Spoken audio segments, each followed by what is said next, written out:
Hello and welcome to the next episode in our reviews of this season 5 of the 100. We just got done watching How We Get to Peace, episode 8, and I really enjoyed it. I thought it was a pretty fun episode. There's some pretty cool scenes with Bellamy and Octavia, and there were some great scenes with like Vincent and Abby, also Raven, Shaw, Echo, and yeah, so many other little things happened throughout this episode. It's a pretty busy one, but I enjoyed most of what happened throughout the episode.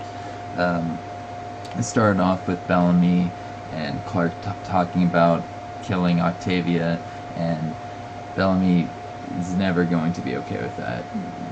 He made that pretty clear at the beginning, and if you've been following the show for a while, I think you're aware Bellamy, he'll do anything for Octavia. And all the characters that know Bellamy are very aware of that. Monty has a great line when they're talking about killing Cooper. He says something after Bellamy says that we have to kill one to save hundreds, and Monty says, "Okay, let's kill Octavia." Didn't think so. It was just like a quick little witty line, but I thought it really touched on a really couple interesting points that, you know, Monty understands Bellamy, and that he won't ever want to kill Octavia, and that basically because of that they all have to plan around that. You know, Bellamy's a pretty smart guy, pretty useful, pretty resourceful. He got Octavia at the end. They took her out by putting her in a coma, and I saw that coming. I thought it was kind of interesting how he was talking to Octavia about their mother, and in order to get her to eat the bread after him, he said the words. I don't think he would have said those words, whatever it is that their ritual thing was. I forget what it even means. Were you paying attention? Like, is it the one for all type thing that they say? One for all for one, Three Musketeers type. It's supposed reference. to reference that, like, E pluribus unum thing, right? I don't know exactly what it is, but that's what it's supposed to be. You said it reminded you of, like, just kind of like a religious ceremony. I think there was. Well, it reminded me of, like, Catholicism. Like, they each take a piece. Right. But yeah, I think Bellamy only said that basically to get her to eat after him, kind of symbolizing that he's kind of joining one crew and accepting their way of life. And it was very smart. It was the only way I think that he could have saved Octavia. Like, pretty much everybody else on his side wanted her dead, and it seemed pretty likely that that was going to be their only solution. I thought that he actually poisoned her and tried to kill her, but I hadn't quite put all those little clues together. I mean, they did talk about the fact that the first batch put Murphy in a coma like 1 or 2 times or 3 times throughout the episode, and you know, if you are into making those predictions, I think that's a pretty easy one to make, something that they put enough clues out there for you to see coming, and that's one of the things I really like about the show and the way they write is there's a lot of like really great attention to detail. Like sometimes there's some really cheesy, corny lines, but I still love like over half of the writing. I thought that line with between Harper, or the lines that Harper had in this episode, were really, really good. I think that Harper's had some really, really weak material in the past, but her stuff that she said to Monty about not wanting to go to war, helping him not be a killer but be a farmer. What was it that she said? Something about how let's show them how to live, I think. Everyone dies, let's show them how to live. When the army marches, we stay here. I thought that was really strong and powerful, and I like seeing that from her character, because you would agree she's had not a whole lot to work with. Yeah. So I'm happy to see her taking a bigger role. I'm happy to see Monty taking a slightly bigger role in the decision making of in the show, and what was it?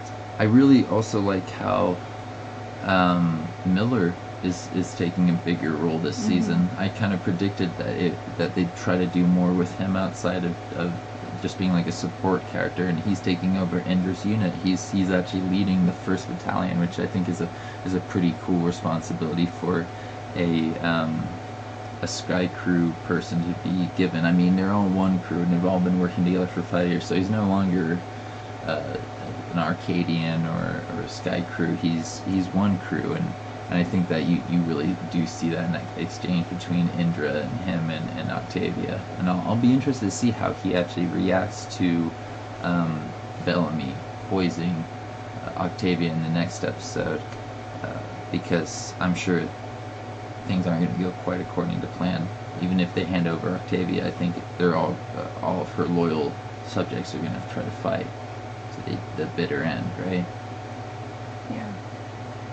I don't know. I've got some theories about Miller. We'll see if they come true. Yeah. Yeah. Cool. You had a pretty interesting insight about the names in the book that I don't think they actually covered. They kind of talked about names, baby names a bit. Yeah. And it seemed to be that the names in her book may be names she's considering for her daughter. Mm-hmm. But they never quite confirmed that, and it they could be something else. They didn't confirm it, but though. They were all female names, and there's not exactly a lot of women there in prisoner camps, as you probably have noticed. Yeah, so But then they already decided the name, so like... Going with Hope, right? Because Kane's inspired her. I think... Yeah, she likes Kane a lot. She's crushing on Kane pretty hard for whatever reason. Mm-hmm. I don't know if the father is still around, but I'm assuming that he's not. For whatever reason, I think that it happened a long time ago, and whoever Diosa's baby's father is long gone, and she's trying to look for somebody to raise a family with, and she sees that in Kane. And I don't know, maybe Kane will give up on Abby. Abby's kind of not the same person she was 5 years ago. Now she's an addict, and I saw it coming when she shocked Raven. I was not shocked when she used the collar to electrocute Raven, because addicts are gonna do whatever it takes to get it fixed, despite what their emotions are telling them. They're gonna listen to their body first, which is just, it's sad, but it's actually, I think actually it's one of the more interesting things that they've done with Abby in the show. She's been a very boring, bland character in the past, and I think kind of showing her struggle with addiction is gonna actually make her a slightly more likable character in the long run. That's if she redeems herself, which I'm pretty sure she will. I mean, she is Clark's mom, right? Yeah, they haven't gotten rid of her yet, so seems like she'll be around. I did want to talk to you about Octavia's line to Bellamy about being in love with Clark. I think she can see through him pretty easily, and she can see that Bellamy has more feelings towards Clark than Echo. She understands that he has feelings for Echo, and there has been a strong relationship that has developed over 5 years. I think she gets that. She didn't want Bellamy to think that she wanted to kill Echo when she sent her off to be a traitor, and she was going to use the worms to kill a bunch of them over in the paradise or whatever they're calling it. But she knows that even after 5 years up in space, Bellamy and Clark went through more, most likely on the ground, making more important decisions about the group together, and that builds just like a relationship that you can't really substitute for anything else. They rely on each other in a very unique way. So I think that they'll probably become a relationship by the end of this season. I think that's pretty safe to say. They might have a kiss or two. But they may put that off another season. I don't see them waiting too much longer for them to go for that relationship. You always thought that Raven and Shaw might happen, and the more that they show with them, the more I think you're right about that, right? I think I'm right. Although at this point, Raven's like, yeah, just kill him. So who knows? No, she's gonna change her mind. She said that right after being like feeling hurt, and then he came and comforted her. So if Echo tries to kill him, she's gonna be very mad about that, I think. That's true. I don't know. I don't know. We'll see. If I'm right, that's cool. If not, whatever. Hey, Raven deserves some happiness, and I guess Murphy. Well, Murphy and Maury apparently aren't a thing. I think they're going to be a thing still. I think they're more likely to happen than Murphy and Raven. But yeah, me too. who knows? Raven's got options now. She's got Shaw, which might die, and then she's got Murphy, who might hook up with Amori again. Who knows? Who knows? She's got options. What else happened in this episode? I think that's pretty much everything that I really, really wanted to talk about. Like Shaw and Raven. They're keeping the cure secret because of McCreary, right? Mm-hmm. I think Diaza just simply wants McCreary to die of the disease, and then as soon as that happens, hey, look, we got a cure, and the rest of you don't have to die. You can live alongside me and all of my people.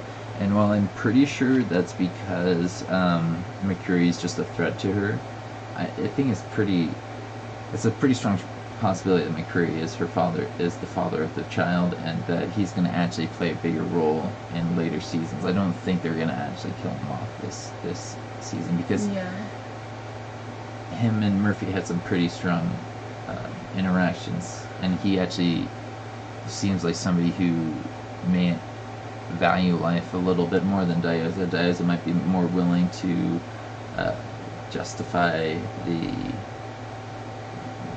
thinks that the ends justify the means, even though, she's got Kane around to tell her otherwise. I think she still thinks more like that than McCreary. McCreary's all about his people, and he's going to fight for them until the end. Who knows why? Who knows what his real story is?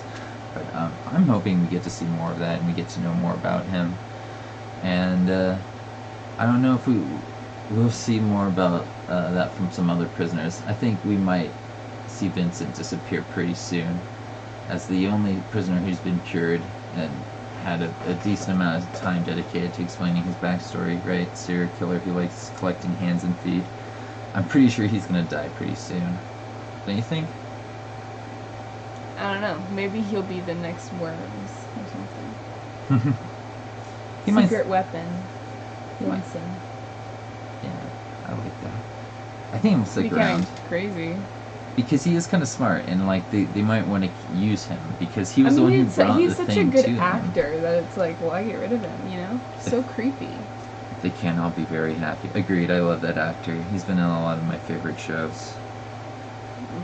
I'm a little bit sad that we're gonna have to wait an extra week to see the next episode, but it makes sense. Next week is like right before 4th of July, so I guess it's a Canadian show, but people are traveling, and it makes sense to take a break around then. But I'm super excited for the one on July 10th. So yeah, I think we're ready to do the outro. If you enjoyed this episode. Well, actually, sorry, really quick. The whole thing at the end that Kane and Dioza were talking about, the paradise thing. What do you think about that? Oh, like when they're just imagining everything? Yeah. That's not going to happen. It's too bad. That would be nice if that just... Paradise is burning. It is gone. They're going to have to survive in a bunker until they can get back into space. And I don't know why or how they'll do it, but I don't think Paradise is going to be around for very long. I'm pretty sure Monty and Harper are going to be like the saviors of this season. They're going to be just back in the farm getting things ready for Prime 5-3 or whatever. But no, in all seriousness, I think they're gonna be the saviors of humanity on Earth this season. And Harper.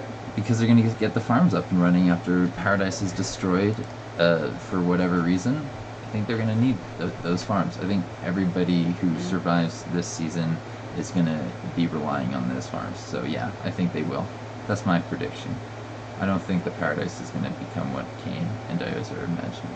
But that's a good thing to talk about at the end. Yeah, if you enjoyed this episode, don't forget to leave a like and to subscribe to the channel if you haven't done so already.